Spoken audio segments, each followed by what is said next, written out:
We start this process with this centering, energizing, relaxing process of some kind. Pico pico is what we'll use now. Then you form in your mind the question that you want to know that can be answered by yes or no. And then you toss the stones and get the answer. Now, let's talk first a bit of how this is supposed to work, because that's easy enough to do.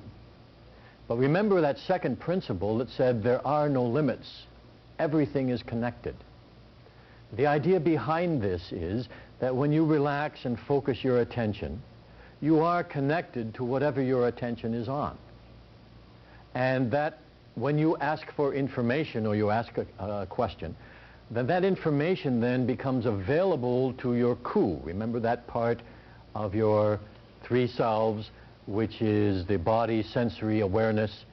It's aware not only of the external senses, but what we might call their internal equivalents. So your ku becomes aware of the information.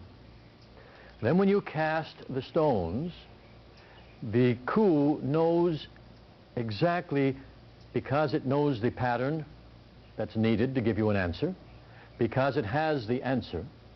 When you cast the stones, it knows how to move your hand in just the right position, even when you were going to shake the stones first, and so it knows how to just the right shaking that'll position them properly, move your hand properly, take into account gravity and air resistance and friction on the ground, and all of that added together is used in order to give you the answer. This is the theory behind it. So we would ask a question, something like, you can ask a question about the past, the present, or the future. You can ask a question about your own internal beliefs, so you can, in a way, question your ku.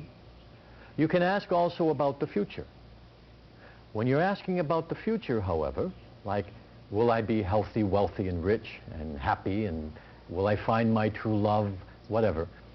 When you're asking about the future, remember the fourth principle that says now is the moment of power. So the idea here is that you are always getting an answer about the present moment. And what would happen if all of the ideas and beliefs and attitudes of the present moment were carried forward without change? And so that's the answer that you get. Because in Hawaiian thinking, in this shamanistic type of thinking, the future can be changed. And all we have to do to change the future is change what we're doing in the present. So what we're getting here is an answer about what we might call a probable future or a possible future. Now that can be valuable because we discover the patterns that are building, that are existing right now, that could lead to a particular event. And if we want to change that outcome, then we take that information and start changing things now. So let's take a question. I'll take a personal question that would be of great interest to me, and you can do the same for yourself. But I'll say, will my new book be a bestseller? Right? So we'll do some pico pico first.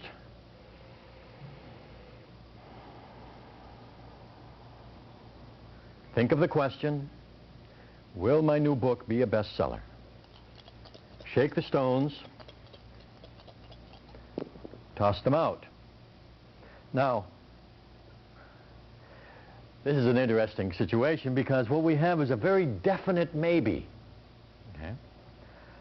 Because the answer is determined by which stone falls closest to the white. And what we see here, even looking up above, is that they're almost exactly the same. So I got a very definite maybe on this one, which means all the more that it's going to depend on what I do, what I think, what I believe, how well I write, because it's not written yet.